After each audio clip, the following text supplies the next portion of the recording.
Hello friends, मैं doctor आर्य अहमद। आज हम अपने वहाँ एक पेशेंट का नुतूल रास यानी कि शिरोधारा करने जा रहे हैं।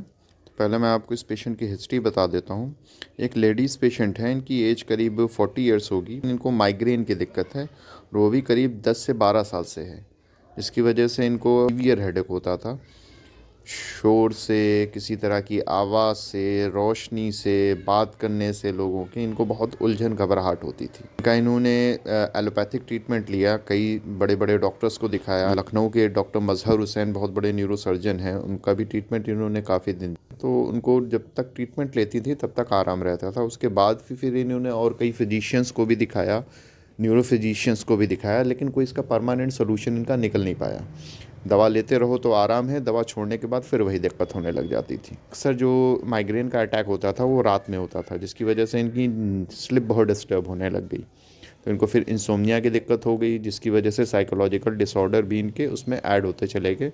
तो उलझन, घबराहट, चिड़चिड़ापन, ये सारी चीज़ें डेवलप होने लग गई। पहले मेरे पास आई तो यूनानी का जो इलाज उसूल है, तो उसके हिसाब से सबसे पहले हमने इनका मिजाज निकाला। तो मिजाज जो इनका है वो सफ़रवी निकल के आया, यानी कि इनके अंदर सफ़रा की ज़ात थी है, जिसकी वजह से ये दिक्कत हो रही थी। में उसकी खल्त जो थी, असल में जो कोई एक खल्त की वजह से कोई सिंप्लीफाइड ऐसा नहीं होता कि एक ही खल्त है इस बीमारी के लिए ज़िम्मेदार। उसके साथ कहीं ना कहीं अगर पुरानी बीमारी है, काफ़ी टाइम से है, तो सौदा का भी उसके अंदर मिक्सचर होगा ज़रूर। तो ये मिक्स्ड एक तरह से खिल्त इनकी निकल के आई, सफ़रावी और सौदवी बीमारी की जो मिजाज है। और ने ट्रीटमेंट जो किया है वो मिक्स्ड खिल्त के हिसाब से किया है। तो इसमें हमने पहले तो क्या कहते हैं, इनकी कुछ यूनानी मेडिसिन्स चलाई जो दिमाग का तनक़िया करती हैं, जिसमें आपका इत्रिफल ज़मानी है, इत्रिफल उस्तक़ुद्दूस है, और नींद थोड़ी सी स्लिप डिस्टर्ब थी तो बरशाशा का भी हमने इस्तेमाल किया है, और कई मुफरद अद्वियात का भी इस्तेमाल कराया है। मुक़व्वी दिमाग जो मेडिसिन हैं उनका भी इस्तेमाल कराया है। तो और खिल्त का अखराज करने के लिए सबसे पहले हमने हिजामा किया। तो अभी 3 दिन पहले इनका हिजामा हुआ है। बाकी फिर हमने ये मतलब इनका जो हमने मोड ऑफ़ ट्रीटमेंट रखा, एक्सटर्नल रेजिमेंटल थेरेपी और मेडिसिन थेरेपी दोनों को इंक्लूड करके हमने चलाया साथ में। तो इसमें हिजामा हम कर चुके हैं। अब इनका 10 दिन तक नुतूल रास होगा। तो मिजाज के हिसाब से जो इनका नुतूल रास है, उसके लिए हमने रोगन कादू को मतलब चूज़ किया कि हम रोगन कादू से इनका नुतूल रास करेंगे, क्योंकि बीमारी का जो मिजाज है वो गर्म और खुश्क है, और रोगन कादू जो होता है वो सर्द और तर है। तो दिमाग में खुश्की आ गई है, इस वजह से उसको तरी की ज़रूरत है। तो रोगन कादू जो है दर्द में भी आराम देगा, वो एंटी एनाल्जेसिक है, दर्द में आराम देगा, दिमाग को तरी देगा, मनून है, नींद लाएगा, और उलझन घबराहट को भी कम करेगा।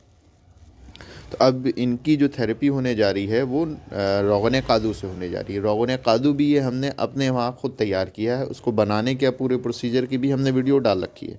उसका डिस्क्रिप्शन में आपको लिंक मिल जाएगा और आई बटन पे भी लिंक मिल जाएगा, तो आप चाहें वहाँ से उसको देख सकते हैं जाके। ये तो हो गई एक बात। अब दूसरी बात, ये थेरेपी कैसे करते हैं, क्या प्रोसीजर है, वो आपको समझा देते हैं। तो देखिए, ये जो थेरेपी है नुतूल रास, इसमें क्या करते हैं कि जो अदविया है, जो भी आप रोगन लिया है आपने, या कोई एक जोशांदा लिया है या खिसांदा लिया है, तो उसको एक बर्तन में पेशेंट के सर के कुछ ऊंचाई से उसको मुस्तकिल उसके सर के ऊपर माथे के ऊपर गिराया जाता है, और एक पट्टी या कोई चीज़, कपड़ा वगैरह बांध के एक हदबंदी कर देते हैं, जिससे जो दवा है वो उसके आँखों तक ना पहुंच पाए, और मुस्तकिल इसको जो है सर के ऊपर कुछ ऊंचाई से गिराया जाता है। और दवा या जोशांदा जो भी आप इस्तेमाल कर रहे हो वो हल्का सा गुनगुना होना चाहिए, इतना होना चाहिए गर्म कि पेशेंट उसको बर्दाश्त कर सके।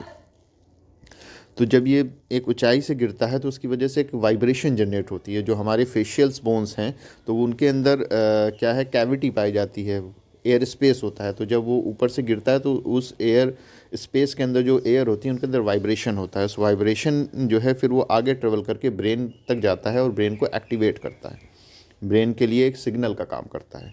तो ये समझ लीजिए उसी तरीके से ये थेरेपी काम करती है, जिस तरीके से बच्चे को माँ सुलाने के लिए लोरी देती है, थपकी देती है, एक नोट कॉन्टीन्यूअसली एक नोट के ऊपर वो एक सेंसेशन देती है, जिससे बच्चे को नींद आ जाती है। तो उसी चीज़ के ऊपर ये थेरेपी भी काम करती है। तो इसमें देखिए हमने ये बर्तन को पहले ऊपर एक बर्तन को लटका दिया गया है, फिर पट्टी बांध के हथबंदी कर दी गई है। इसमें पेशेंट की आँखों के ऊपर गुलाब जल के फाहे रखे जाते हैं, जिससे कभी कभी होता है कि इस तेल की वजह से आंखों में गर्मी जलन सी होती है, तो वो उसको कम करेगा। दूसरा, जिस जगह पे ये थेरेपी की जाए वहाँ पे माहौल भी बिल्कुल एकदम खुशनुमा होना चाहिए। अगर किसी लोबान या खुशबू का इस्तेमाल किया जाए तो बहुत बेहतर है। शोर नहीं होना चाहिए, बिल्कुल सुकून की जगह पे पेशेंट को सुकून से लेटाएं। अगर किसी भी तरह की हाजत है उसको, तो उसको पहले हाजत को पूरा करें, उसके बाद फिर इसको लेटाएं। ये थेरेपी खाली पेट करनी चाहिए और इसको मिनिमम आधे घंटे से स्टार्ट करके आप 1 घंटे तक ले जा सकते हो। धीरे धीरे पेशेंट को अगर बीच में थेरेपी करते टाइम कोई उलझन होने लग जा रही है तो फिर उसको डिसकंटिन्यू कर देना है।